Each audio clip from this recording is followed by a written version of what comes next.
ini merupakan pengalaman yang amat sangat traumatik buat saya, dan saya sudah berusaha untuk melupakan kisah ini.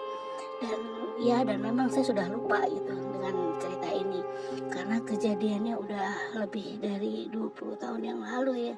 Jadi saya udah lupa gitu sama sekali. Tapi tiba-tiba suatu malam saya bermimpi kisah yang sama yang pernah saya alami sekitar 20 tahun yang lalu. Jadi waktu itu saya dapat kuliah, saya diterima di sebuah universitas negeri di sebuah kota lain.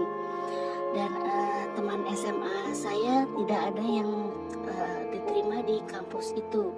Maksudnya diterima tapi beda kampus, beda fakultas. Jadi saya akan sendirian gitu di fakultas itu. Karena tempat lingkungannya baru, saya belum punya teman dan jaraknya lumayan jauh dari rumah. Jadi mau tidak mau saya harus kos. Saya dapat rumah kos yang tidak terlalu jauh dari fakultas kampus saya, dan itu bangunannya bangunan yang lumayan baru. Di rumah kos itu ada 2 lantai, dan kamar saya di lantai kedua. Singkat cerita, seminggu 2 minggu saya kos di situ, saya udah mulai punya teman, mulai punya sahabat baik. Katakanlah namanya Mbak Mawar ya. Si Mawar ini kuliahnya satu kampus dengan saya tapi beda fakultas. Jadi kalau di kampus kita nggak pernah ketemu, tapi kita ketemunya selalu di tempat ruang kok, di rumah kos. Jadi kalau kadang-kadang pagi kita mau berangkat kuliah, kadang suka bareng, atau kadang malam gitu kita suka saya main ke kamarnya dia atau dia main ke kamar saya, kita ngobrol gitu bareng. Nah, singkat cerita, sudah sekitar kira-kira 2 atau 3 bulan gitu kita kos di situ. Nah, satu malam kita tuh biasanya cewek-cewek yang kos di situ suka ngumpul gitu. Waktu itu kalau nggak salah kita ngumpul di salah satu kamar teman kos saya. Itu semua ada di situ kecuali si Mawar ini. Kita lagi ngobrol, tahu-tahu ada salah satu teman kos saya tuh bilang, "Faye, Mawar kemana ya? Kok udah lama nggak kelihatan?" Terus saya bilang, masih ada kok, saya kalau pagi masih suka ketemu ya, dia kunci pintu kamar kosnya. Iya Fe, tapi kamu tahu nggak kalau tiap malam si Mawar itu nggak ada di kamarnya. Saya kaget ya, saya bilang, kok bisa gitu, tahu dari mana kamu? Iya, soalnya kan kita kan kalau malam kan kadang suka main gitu ke kamar-kamar gitu, atau ngecek-ngecek gitu, ada siapa gitu, atau siapa yang belum pulang. Jadi kita tahu gitu, dan udah hampir sebulan ini saya ketok tuh kamarnya Mawar tuh nggak ada jawaban. Terus saya bilang, mungkin Mawarnya udah tidur kali. Enggak Fe gitu, saya pernah ngeliat, ada salah satu teman lagi yang ngomong, enggak Fe, saya pernah ngeliat gitu, dia ada di pinggir jalan sendirian, kayak nggak tahu lagi nunggu siapa, pokoknya dia ada di jalan gitu, saya sendirian, saya panggil dia nggak nengok, kata satu teman saya ini. Terus teman saya bilang, coba deh Fe, lo tanyain deh sama Mawar, kali aja dia ada masalah atau ada apa, kan kasihan juga gitu kalau dia pulangnya malam terus. Terus akhirnya saya pikir ya udah deh, saya coba ya gitu, karena memang di antara teman-teman semua itu saya yang paling dekat gitu dengan si Mawar ini. Akhirnya saya satu malam saya ketuk kamarnya Mawar, belum malam waktu itu ya, baru hampir maghrib gitu. Saya ketok kamarnya Mawar dan dia ada di kamarnya, lalu kita ngobrol panjang lebar, dan akhirnya saya tanya gitu sama dia, Mawar maaf ya, saya dengar dari teman-teman kalau tiap malam kamu tuh suka nggak ada di kamar, sebenarnya kamu tuh kemana? Di situ tuh dia agak kaget ya, dan akhirnya dia bilang, iya Faye, sebenarnya aku udah punya pacar. Dan mukanya tuh ya gimana ya, ngeliat nama cewek baru pertama kali pacaran gitu kan, jadi mukanya tuh seneng gitu, matanya berbinar-binar gitu. Dan dia tuh menceritakan cowoknya ini nih, aduh gitu, jadi dia kayaknya seneng banget gitu. Kalau nggak salah nama cowoknya Restu atau Resnu atau ya begitu deh gitu, saya lupa banget ya namanya, cuman yang saya ingat tuh itu. Nah, si Mawar ini bilang, Resnu ini seniornya ketemu di kampus dan ini cowoknya baik banget. Jadi tiap malam tuh mereka ngobrol, kadang-kadang suka, apa namanya, duduk di depan atau di ruang tamu gitu. Jadi sebenarnya menurut Mawar mereka nggak kemana-mana, cuma ngobrol aja gitu di ruang tamu.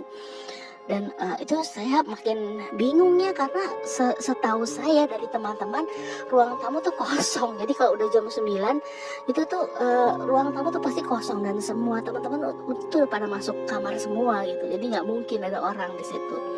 Tapi si Mawar ini ngotot gitu, dia bilang, enggak Vi, beneran kok, masa sih gue bohong, gue gak kemana-mana, gue ada di ruang tamu itu ngobrol sama Resnu, masa teman-teman gak ngeliat, katanya gitu. Terus dia bilang, kalau nggak percaya nanti malam lo gue kenalin deh sama Resnu, ntar malam dia mau datang. Terus saya bilang, ya udah deh boleh gitu ya, mungkin saya mau nemenin, saya juga pengen kenal yang mana sih yang namanya Resnu ini gitu. Kok bisa bikin temen saya ini si Mawar tuh aduh jatuh cinta banget deh. Nah akhirnya saya nungguin tuh, saya sama Mawar nunggu di kamarnya. Dan akhirnya sekitar udah malam waktu itu ya, mungkin sekitar jam 10 setengah 11 gitu, akhirnya si Mawar tuh bilang, Vey, Resnu udah datang. Nah terus akhirnya si Mawar ini udah dandan gitu, cantik. Waktu itu saya agak heran ya, karena saya pikir oh ini cowok kok namu gitu malam banget gitu, hampir setengah 11 kalau nggak salah. Jadi kita keluar, si Mawar ini udah lari duluan gitu ke ruang tamu. Dan dia sambil ngomong teriak gitu, saya denger karena kamarnya Mawar nggak jauh dari ruang tamu. Si Mawar ini bilang, Vey buruan Vey, Resnu udah datang. Dan si Mawar ini buka pintu ruang tamu. Dan begitu saya keluar dari kamar kosnya Mawar, saya jalan ke depan menuju ruang tamu. Dan di depan pintu itu yang saya lihat adalah pocong. Aduh, itu pocongnya itu serem banget. Aduh merinding saya nih. Jadi pocong gede, kain kafannya juga kotor banget dan saya nggak ngeliat mukanya karena waktu itu saya langsung jerit. Saya ingat saya jerit sekenceng-kencengnya dan itu menyebabkan teman-teman yang lain itu pada keluar kamar semua. Terus si Mawar itu akhirnya ngedeketin saya secara cepet dan dia bilang, Vey kenapa? Terus saya bilang, wah itu pocong. Saya bilang itu pocong. Dan Mawar itu cuma bilang, apa sih Vey, ini Resnu. Dan pada saat dia ngomong begitu dan hampir bersamaan teman-teman kos yang lain keluar kamar semua dan teman-teman saya semua itu pada teriak bareng-bareng gitu, pada jerit semuanya. Dan yang saya lihat pada saat itu pocongnya tiba-tiba hilang dan si Mawar pingsan. Aduh itu sangat mengerikan buat saya karena itu, aduh merinding saya karena itu jelas sekali di depan mata saya. Dan si Mawar pingsan. Akhirnya Mawar ini rame-rame kita bawa ke kamarnya dan pada saat dia sadar kita berusaha nyadarin dia. Dan pada saat dia sadar dia nangis, dia bilang enggak itu Resnu, dia bilang itu bukan pocong Vey, kamu salah, teman-teman semua salah, dia ngomong begitu. Karena kita udah nggak tahu apa yang harus kita lakukan, akhirnya kita minta tolong. Waktu itu kalau nggak salah ada penjaga kos ya, satu orang laki-laki. Saya minta tolong dia untuk hubungin orang tuanya si Mawar ini. Dan akhirnya kita semuanya berusaha, ya kita gantian gitu tidur di kamarnya Mawar gitu, karena kita ngeri semuanya, nggak berani gitu masuk kamar kita sendiri habis lihat pocong. Coba siapa yang berani gitu masuk kamar gitu. Dan akhirnya esok harinya pagi-pagi orang tuanya Mawar ini datang waktu itu, dan Mawar tuh masih shock gitu, dia nggak tidur semalaman. Kalau nggak salah saya dan ada siapa lagi dia nemenin Mawar ini, kelihatan banget gitu dia shock, dia nangis terus. Dan begitu orang tuanya datang, saya ceritakan semuanya sama orang tuanya dan ya udah saya keluar kamar. Dan akhirnya Mawar ini dibawa pulang gitu sama orang tuanya. Waktu itu kejadiannya cepet banget ya, jadi saya nggak sempat tahu dia rumahnya di mana, asalnya dari mana. Saya cuma tahu dia orang tuanya tuh ya tinggalnya nggak, ya masih satu kota lah, cuman jauh gitu dari kampus kita gitu. Dan itu terakhir kali saya lihat Mawar. Mawar nggak pernah balik lagi ke kos, dan dia juga katanya nggak pernah balik lagi ke kampus. Dan aduh, itu pengalaman amat sangat mengerikan gitu buat kami semua di tempat kos itu. Dan sejak kejadian itu, tiap malam kamar kami selalu diketok, dan kami tidak ada yang berani untuk bukain pintu. Dan teman-teman kos saya mulai pindah satu persatu. Setelah si Mawar pulang, pada hari itu juga pemilik kos datang, dan kita semuanya diminta untuk berjanji tidak menceritakan kisah ini ke siapapun.